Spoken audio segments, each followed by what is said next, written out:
The sixth plenary meeting of the General Assembly is called to order.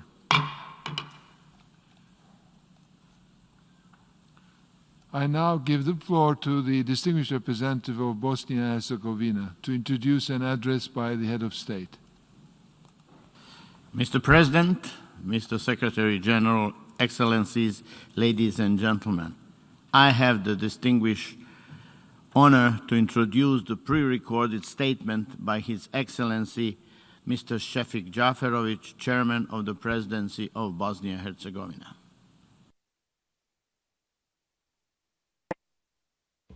Mr. Chairman, Your Excellencies, ladies and gentlemen, I have the honor to address you on behalf of Bosnia and Herzegovina at this year's United Nations General Assembly.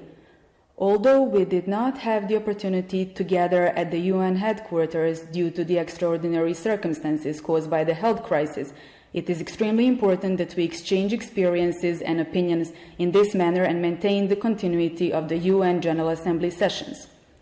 Human life in general, and therefore all aspects of social life, are comprised of few things that are as important as conversation, and it is of the utmost importance that this year as well, despite the health crisis, we are holding this largest dialogue platform that humanity has had. I would like to congratulate Mr. Tiani Muhammad Bandi on his successful presidency of the 74th session of the United Nations General Assembly. I would like to emphasize this in particular, bearing in mind the effort that Mr. Bandi has made, together with the UN Secretary General Antonio Guterres, making it possible for this year's General Assembly to take place. I also congratulate Mr. Volkan Bozkir on his election, with the message that he can count on the full support of Bosnia and Herzegovina in ensuring the productive work of the General Assembly in the coming year. This year, the United Nations is celebrating its 75th anniversary, continuing after the terrifying experiences of the World War II. Out of the need to prevent their recurrence, the United Nations has, since its inception, been a factor without which it would have been impossible to imagine regulating issues of international peace and security, as well as global development planning and human rights protection. Despite numerous challenges and certain difficulties in fulfilling its mission, the United Nations remains an indispensable framework for international cooperation that needs to be further enhanced and developed. Mr. Chairman, the coronavirus pandemic has certainly marked this year throughout the world and brought us challenges we could not have even imagined before. Taking hundreds of thousands of lives, the pandemic has sown disaster around the world, grieving many families with whose pain we sincerely sympathize. At the same time, this very dangerous pandemic blocked physical connections and traffic between continents, regions, countries, and finally everyday encounters of people. The only way to fight it effectively was to physically distance ourselves from each other. Having in mind human habits and the need to meet each other, this was very demanding and finally traumatic, and caused enormous damage, first to the economy and then to the overall quality of life. However, we should not forget that in the absence of vaccines and appropriate treatment, that was the only way to fight for human lives, whose preservation was more important than economic growth of anything else. Although during the first wave of the pandemic, we all had to physically distance ourselves from each other, a strong solidarity arose that brought us all closer, both internationally and within individual societies. We had the opportunity to see how many communities, in the moments when they themselves were fighting a deadly pandemic, still provided help to others, to those most endangered, not allowing them to be left only to themselves and to shut down altogether. On behalf of Bosnia and Herzegovina, I want to thank the friends who came to our aid, not allowing us to be left alone in the most difficult moments. Although we do not have large resources, we also try to respond to appeals for help. So, like any other great misfortune, this one reminded us of how much we are oriented towards each other and how important it is to have friends. We especially appreciate that Bosnia and Herzegovina, although not a member of the EU, has been included in the European public procurement system. Also, I would like to take this opportunity to point out that the coronavirus vaccine must be made available to all of humanity. Mr. Chairman, it is an undisputable fact that there has been a strong crisis of multilateralism on the scene in recent years. International organizations in general and the United Nations itself have become the subject of intense questioning and even challenges to its existence. Let me share with you an observation that multilateral organizations, even in the time of the pandemic, have shown their extraordinary importance in today's globalized world, which is based on interdependence and the need for constant cooperation. The pandemic has shown that the biggest problems today can no longer be solved by 1, 3, or 5 countries alone. Such difficulties can only be addressed through a transnational, multilateral response based on dialogue and cooperation from as many countries as possible. We have had a special opportunity to see this on the European continent, where the historic agreement on the European Union's economic recovery package, worth almost 2 trillion euros, has shown that European unity is extremely strong and can set an example to all other parts of the world. The strength of the European Union was also shown in the fact that it has not only directed its huge financial resources towards its own needs, but also supported others, including Bosnia and Herzegovina, as a country on the path to membership in the European Union. On this occasion, Bosnia and Herzegovina also expresses its gratitude to the European Union for its strong support to the economy and the healthcare system, which has had an exceptional stabilization effect.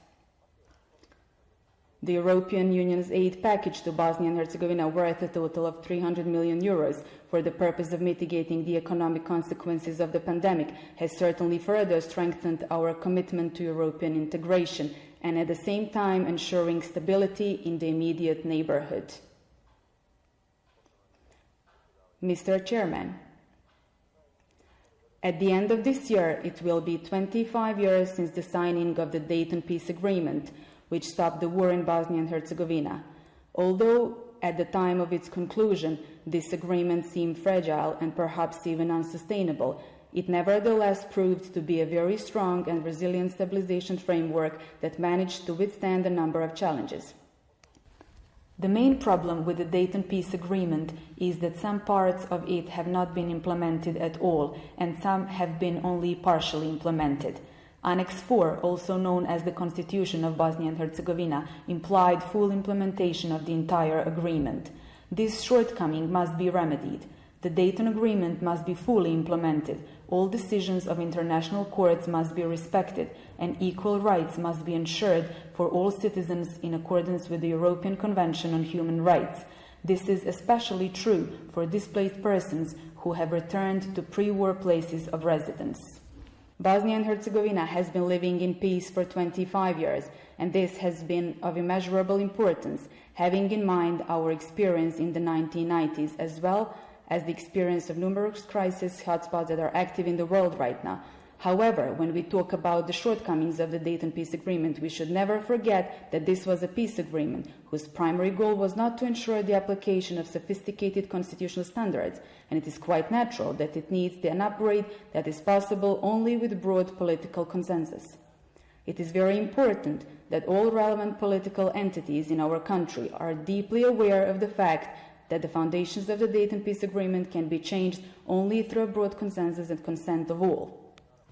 Of course, such a situation means that there are no quick and easy changes, and therefore no quick and easy progress can be made, as it would be expected and demanded by many. But this situation at the same time guarantees everyone in Bosnia and Herzegovina that they have a significant degree of security and protection. We in Bosnia and Herzegovina have a general agreement on the irreplaceable importance of preserving peace, and thus the peace agreement on which it is based upon, which gives us hope that in the future Bosnian and Herzegovinian society will be increasingly preoccupied with development issues, entering a new phase of its historical path. Mr. Chairman, Bosnia and Herzegovina shares the UN General Assembly's concern over unresolved conflicts in current crisis hotspots.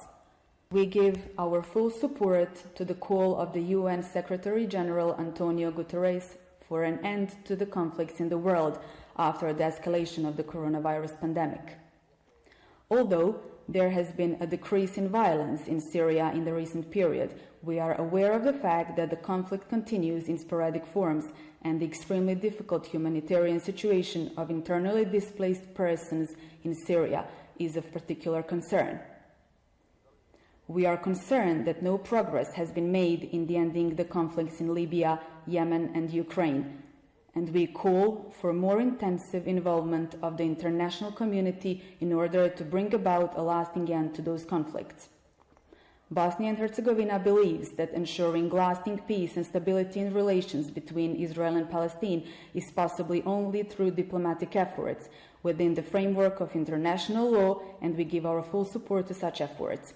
Bosnia and Herzegovina supports the dialogue between Pristina and Belgrade, which is being conducted under the auspices of the European Union and the United States. Mr. Chairman, Bosnia and Herzegovina is a serious, reliable, and determined partner in strengthening the European security area, and we are actively contributing to regional efforts to strengthen the stability and security of the Western Balkans. Our country has been constantly strengthening its capacities to combat terrorism, all forms of violent extremism, international crime, drug production, and trafficking. Bosnia and Herzegovina participates in regional and international initiatives that contribute to international security, and in the past we have made a turn from a country that has consumed international aid in terms of military missions and become a country whose soldiers and police officers have participated in peacekeeping missions around the world. We have good cooperation with neighboring countries in many areas, and we have put our relations with our neighbors at the very top of our foreign policy priorities. Our goal is to resolve any open issues with our neighbors through dialogue on the principle of mutual respect and reciprocity and with full respect for international law. In this regard, I would like to convey the concerns of the citizens of Bosnia and Herzegovina due to the fact that some important issues, such as the issue of the state border agreement, have not been resolved to date with all neighboring countries. Bosnia and Herzegovina has concluded an agreement on the state border with Montenegro, and to this day we do not have such agreements with Serbia and Croatia. Bosnia and Herzegovina is of the opinion that these agreements should be concluded as soon as possible with full respect for the well-known internationally recognized borders of Bosnia and Herzegovina and with the full and consistent applications of international law. Since the last quarter of 2017, Bosnia and Herzegovina has been facing a huge problem of illegal migration, which has worsened especially this year.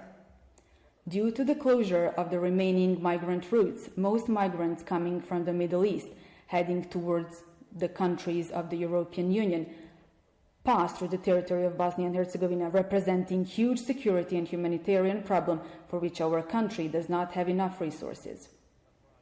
Our plan is to further strengthen the competent institutions dealing with this issue, to protect the border, and to increase assistance to local communities that are suffering the greatest burden of the crisis.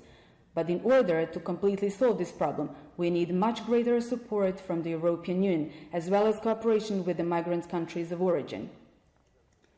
Migrants do not intend to stay in Bosnia and Herzegovina, but they want to go to the Western Europe.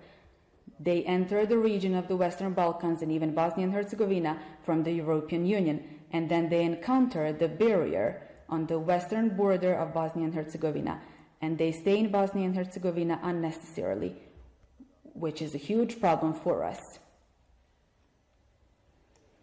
On the one hand, Bosnia and Herzegovina is not the final destination of migrants, and we face this problem solely because of our geographical proximity to the European Union as the migrants' end destination. On the other hand, Bosnia and Herzegovina responsibly understands its position with the international community and the European security area, but we need stronger support from the European Union itself, as well as the entire international community. We are also seeking to sign appropriate readmission agreements with migrants' countries of origin. We have managed to reach an agreement with some of the countries, and on this occasion I invite other countries whose citizens are currently located in Bosnia and Herzegovina to join us in this process.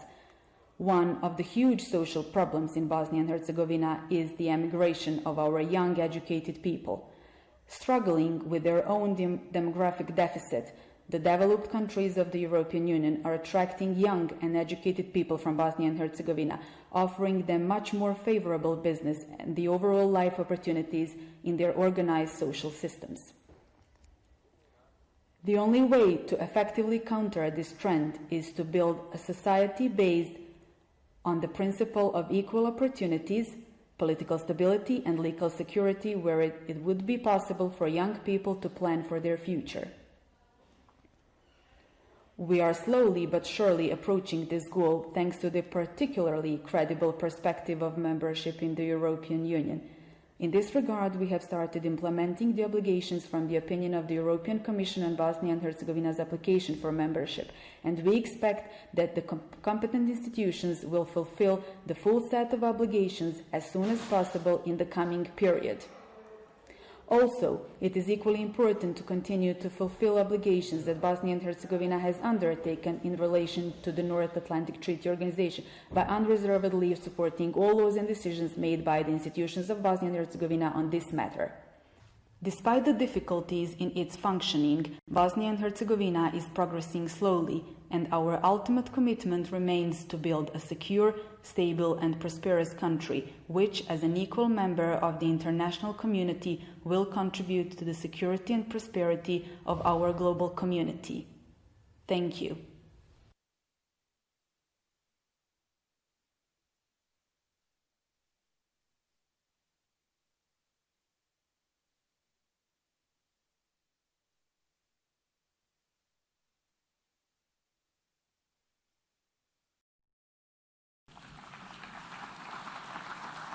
On behalf of the General Assembly, I wish to thank the Chairman of the Presidency of Bosnia and Herzegovina for the statement just made. I now give the floor to the distinguished representative of Uzbekistan to introduce an address by the Head of State.